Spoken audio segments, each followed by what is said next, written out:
Hey guys, welcome back to my channel. I have another long crime reaction for you guys. Young killers. This is where we at right now. For some reason, I feel like the age for like murder, which there should not be an age limit. Y'all know we talked about that 92-year-old man, which I didn't talk about that case, but I mentioned the case. But we did talk about, I think the man was like in his 80s. They killed his family. Y'all, they getting young and they getting old. Today we have a 16-year-old who killed her mother and her mother's boyfriend and then staged the murder. So these be like, y'all, they're so young. This little girl, 16 years old. Yes, I said little. She's a teenager, okay, but that's still a teenager. That's still a kid. I'm just so surprised. I feel like we're finna have a lot of like stuff that don't make sense. When they said staged the home, I'm like, okay, she obviously been probably watching movies and thinking this the way it go. I'm curious about how she killed them. So I'm just really curious. But we have a lot to talk about today, so let's just get into this reaction. 16-year-old girl calls 911 to report a violent home invasion that left her mother and her mother's boyfriend dead. But guess what? Authorities say it's this girl who's the actual killer. We unpack the gruesome details and evidence with juvenile defense attorney Michael Gottlieb. Welcome to Sidebar. So we have a young Michael Myers female version. Yeah, I remember Halloween 4. Remember, it was his niece. All right, I want to lay out this story for you. So it's July 7th out in Palm Bay, Florida, and police respond to a frantic 911 phone call. 16-year-old Julia Egler places a call to 911 and reports a home invasion. So police, they race over. She apparently meets them outside, where she said that she and her dog had hidden in her room when a burglar broke into their home through the sliding back door. And by the way, just to note, although Egler is a minor, we are going to use her name because of the nature of the crime and the charges that she ultimately faces. But she tells police that when it seemed the burglar was gone, she left her room. And that's when she reportedly claims she found her mother, 38-year-old Kelly McCollum, and her mother's boyfriend, 22-year-old Matthew Schnezrock, dead. But here is the thing. When detectives entered the home to investigate, the evidence didn't match up to this home invasion story. There were bloody footprints from her shoes all over the house, glass from the slider was on top of the bodies, and the home security camera video didn't show anybody breaking in. So investigators, they questioned this 16-year-old, and she eventually allegedly came clean with an absolutely shocking and disturbing confession. She allegedly admitted to killing her mother and her mother's boyfriend and told police exactly how she did it. She apparently said that she broke into her mother's bedroom, stole her .38 caliber revolver while the couple were out, and into the kitchen where she grabbed a chef's knife and waited. When the two came home at around 10:30 p.m., she claimed she greeted them in the kitchen, the gun in her hand, the knife in her pocket, as if this was a horror movie. She said, "Welcome home," and then she claimed she shot her mother multiple times, killing her. Then she allegedly turns the gun on Matthew, and he apparently pleaded for her to stop. He tried to escape into the bathroom, but police say she shot him again and again and again until she ran out of bullets. Then she started stabbing him with that kitchen's knife. She allegedly admitted to police that Matthew, quote, essentially asked her to take him out of his misery, so she returned to her mother's bedroom, loaded one more round into the handgun, and shot him in the head. Really sadistic, disturbing stuff we're talking about right now. Okay, let me take a break. Hold on. Whoa. Okay, look. Y'all, I'm only thinking about Michael Myers. I'm like, this is the first thing that comes to mind when I think about kids murdering somebody. The amount of overkill in there is actually insane. I don't know what's that about. This little girl is absolutely psycho. I'm just going to say it. The girl is psycho. That's so freaky to welcome somebody home with a knife and a gun and say, welcome home. Oh my God. Also, how old, did it say how old the mom was? Because she got a 22-year-old boyfriend and the girl's 16. So obviously she's, maybe she had her young. I'm confused, but I'm not going to get into that part because that is a little weird. But I'm over here thinking, like when I first heard about, like when they said the ages, I'm like, okay, did he like try to like, mess with her or something? You never know. It's just be some weird stuff. But I'm like, why would she want the mother dead? That's so weird. Welcome home with a knife in your pocket and your gun. Is it? No, they say knife out. No, knife in the pocket, gun out. Welcome home. When I tell y'all, I'm turning around. If I had time, the girl probably just went on instinct and just did it so freaking fast. Oh my God, that's so creepy. That is really scary. God, these new kids, I swear. It's like, what is going on? Can you imagine just like birthing these people and then they're like the ones to take you out? That's a crazy way to go. That's just now. I know it got to be more to it because this girl confessed and she told everything, and then she really overkilled the boyfriend and like went to go. The amount of premeditation she went back to get guns. It's obviously like she wanted. I don't know. It's weird because they said she staged it, but she also admitted to doing it. So that's weird. But y'all, this is already really dark because it's a kid. In the hour and a half before Egler called 911. She seemingly tried to stage the scene to look like a break-in, but the cover-up really didn't fool police, as I mentioned. So, what could be the motive behind what is truly a brutal, premeditated crime? It's kind of hard to comprehend why a daughter would kill her own mother, but what makes it even more confusing and disturbing is the disconnect between that and all of the Facebook pictures of the two of them seemingly to be best friends who did everything together. So clearly something more was going on here, and Egler told police what it was. She had some apparently long-standing conflicts with her mother. She disapproved of her mom dating a man who was 16 years younger, and there had been apparently disagreements about Egler's decision to change genders. And Egler said things had reached a boiling point. Well, now Julia Egler is charged with 2 counts of first-degree premeditated murder. There is a lot to unravel here. So I want to bring in... Okay, I should have known. They were probably best friends, and, you know, after she started dating a man that was almost near her age... No, that's actually weird to say. They're like 5 years apart. That's still so close. But... just because you disapprove of like who your mom's dating, you would rather kill her. I hope there's more to it, to like other than that. But wow, what would she even get? You most likely, you know, first degree is like no joke. Like this is first degree murder, 2 counts. I think he said 2 counts, or maybe I heard it wrong, but I'm pretty sure I heard 2 counts. She'll probably go to like a detention center till 18 and then life in prison. You know, I don't know, maybe 20 years, 10 years because she's a minor. But she looked, probably sounded like she had no remorse. The girl really just said, welcome home. Oh, that's so creepy to go. I mean, they probably had a date night too, and okay, let me stop. Juvenile defense attorney Michael Gottlieb to help us make sense of this. Michael, thanks so much for coming on. The sheer brutality of this crime is kind of hard to fathom because not only did this 16-year-old kill her own mom, but then she stabbed her mom's boyfriend almost to death. That's the allegations, and then finished him off with a bullet. Now, clearly, she has some of these issues with her mom, and as has been reported with this relationship. And there, of course, are a lot of teens who get angry with their parents. But anything like this you've seen before that would push someone to do something like this, it's kind of hard to make sense of. Well, thanks for having me on. Yeah, it's an unusual situation because, number one, she's so young. Number two, as you said, there's this seemingly loving relationship on Facebook, but we all also know how social media can appear, you know, to put forward a relationship, especially a family relationship, that doesn't really exist. It's also... But this is also with the mother and the daughter, so who knows how long those pictures were taken because they didn't say. Those pictures could have been just like all their pictures, you know, when they was going on vacation, traveling and whatnot. And it seemed like it was just them two and then the boyfriend eventually.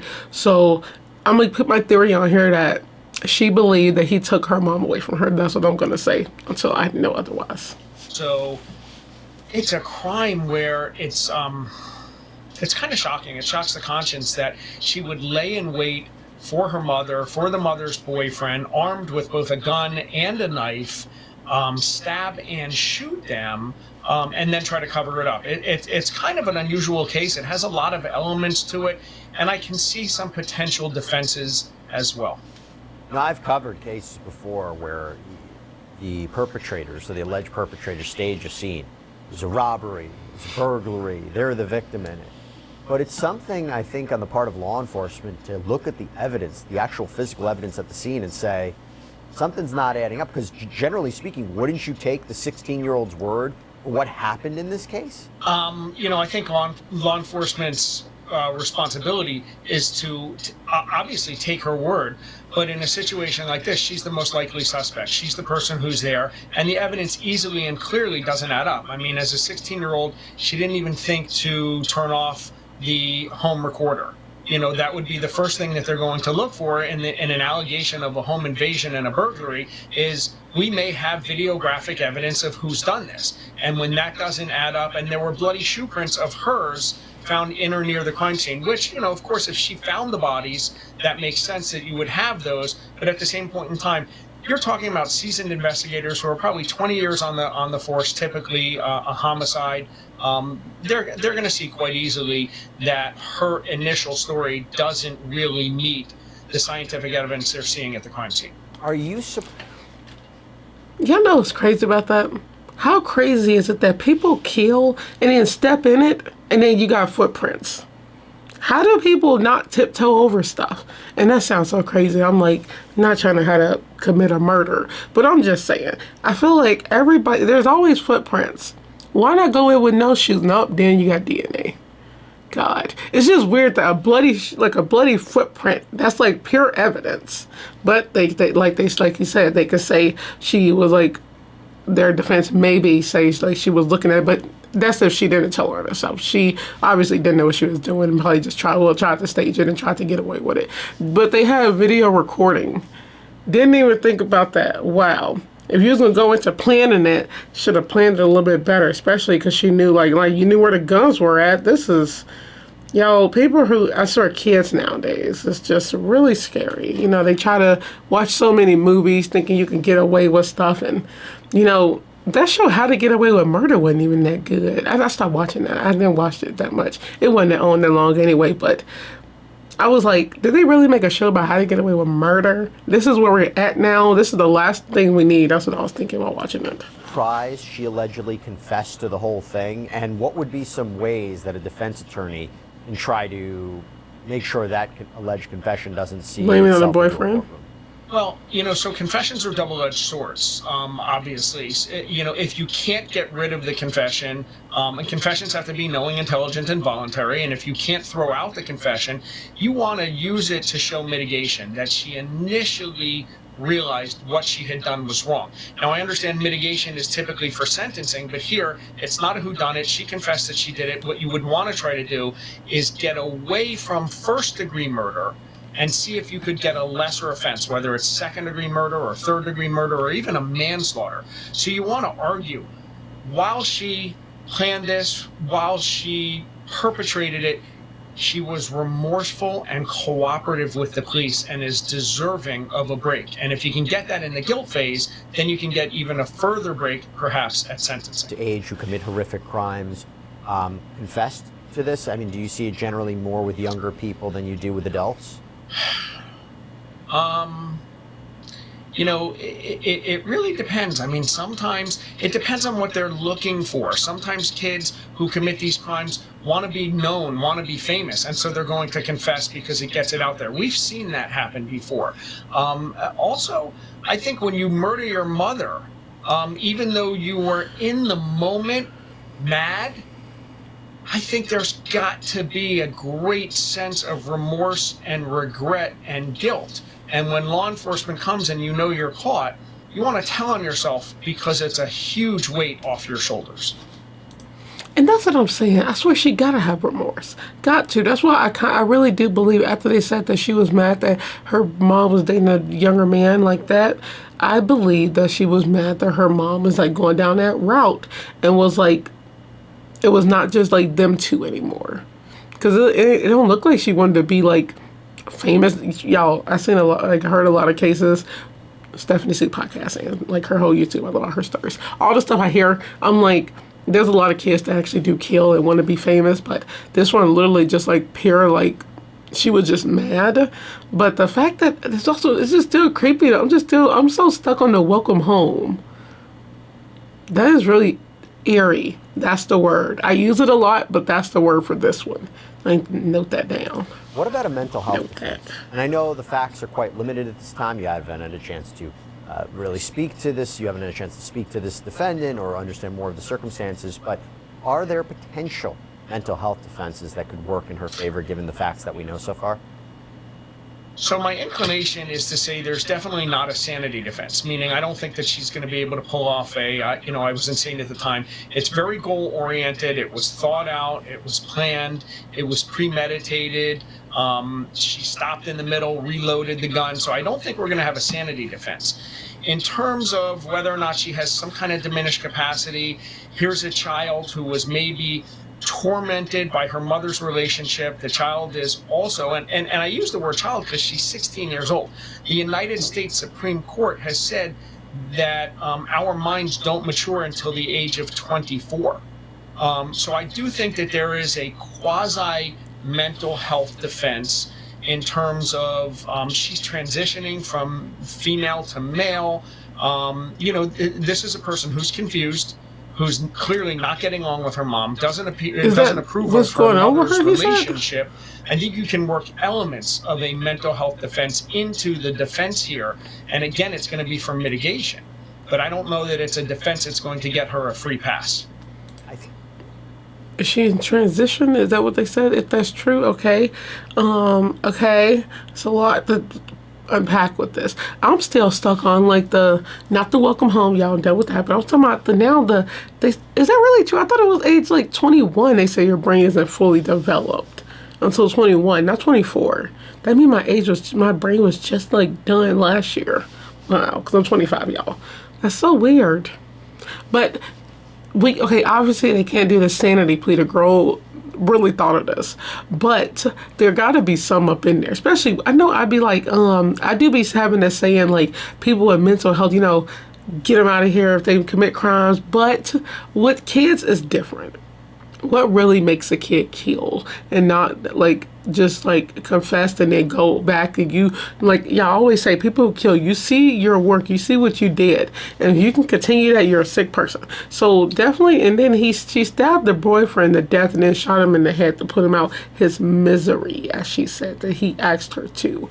I would definitely think there's something going on up there. They could definitely they could definitely say sanity because the girl ain't sane. They should really look into some mental stuff with that, because this is a teenager. She's a kid, and around that time, 16 is preteen to 17 is a scary age group. That's a scary age group. 13, that's preteen. No, 12 is preteen. Yeah, 12 through 17 is a really scary age group, y'all. You don't know what they going through and what they'll do. I think for me, the and then thing that's most chilling is a welcome home. She's allegedly waiting with the gun and the knife.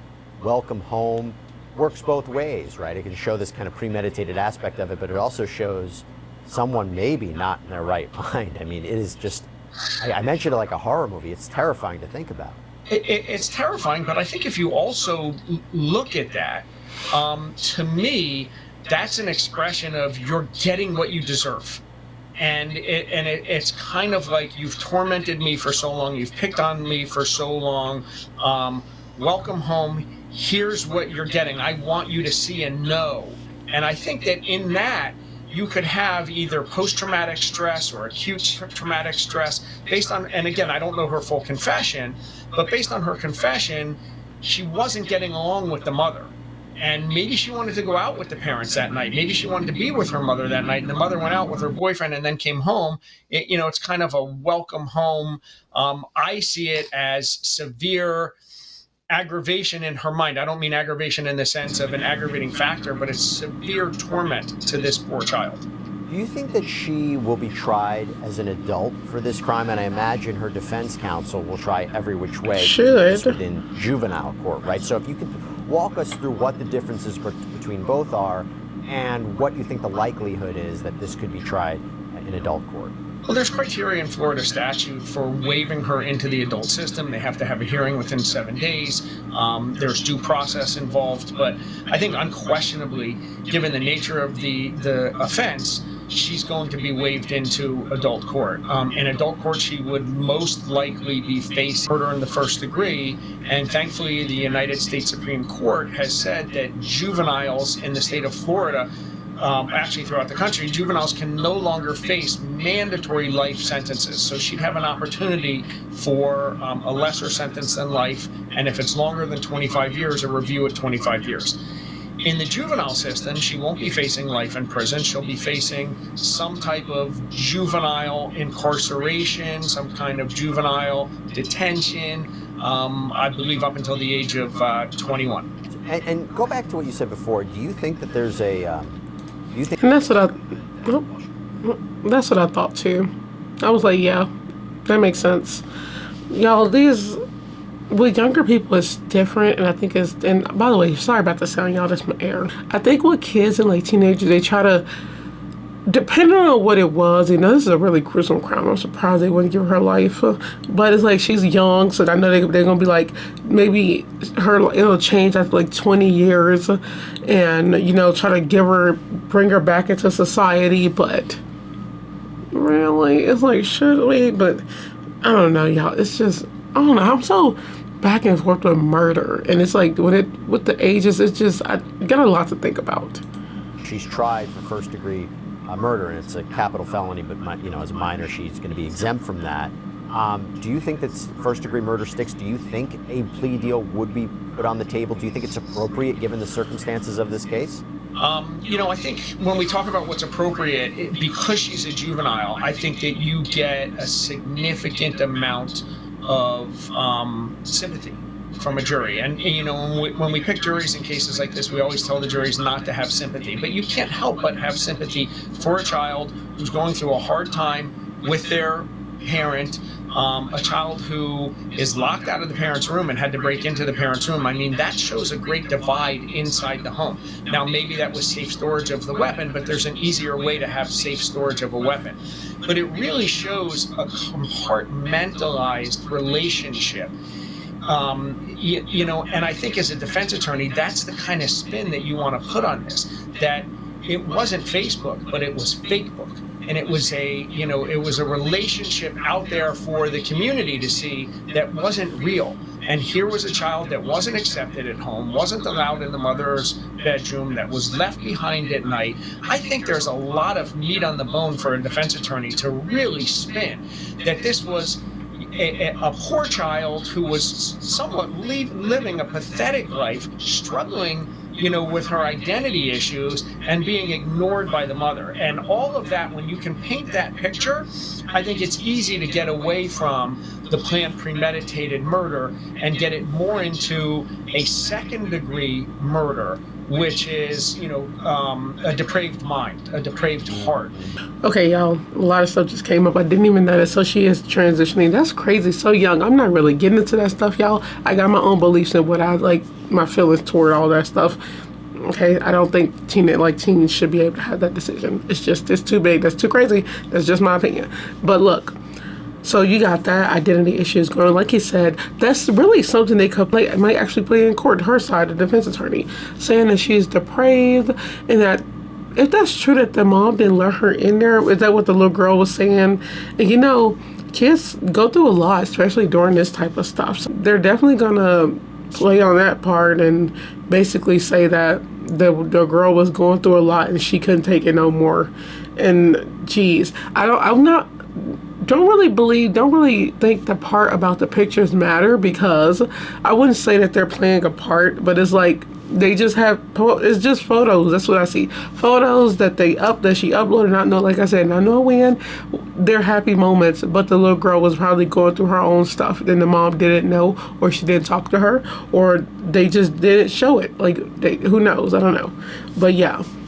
Serial killer, I wouldn't say serial killer in the making, but you know, the girl was definitely going through something. I don't know, when it's down with like teenagers and kids, and 16 is a crazy age, y'all. Like, there's so much going on at 16. I'm really curious about, like, how did she meet the boyfriend? 22, 16 years younger than her. I'm not knocking you, girl, because, you know, rest in peace, because, you know, she passed away. Not knocking it, because, you know, older dudes do that too. I don't understand, why would she have a problem with his older daughter? Y'all, I don't know. This is really scary. It's scary because it's like, and he just said, y'all, in the same area, there was another kid that killed their parents. And I have been doing cases, y'all, recently where kids have been killing their parents. Older kids, don't matter, but they're killing their parents. I don't know what's that about. That's creepy.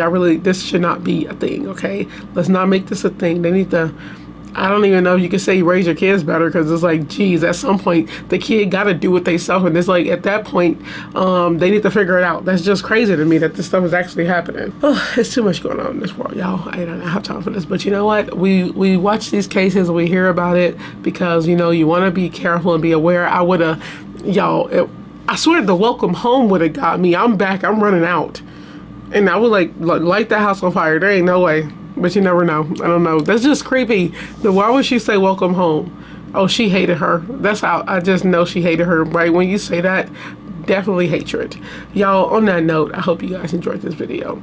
Just be careful when watching kids. That's all I can say. Don't have kids. Anyways, I hope you guys enjoyed this video. Don't forget to like, comment, share, and subscribe. I will see you guys on the next video. Road to 800.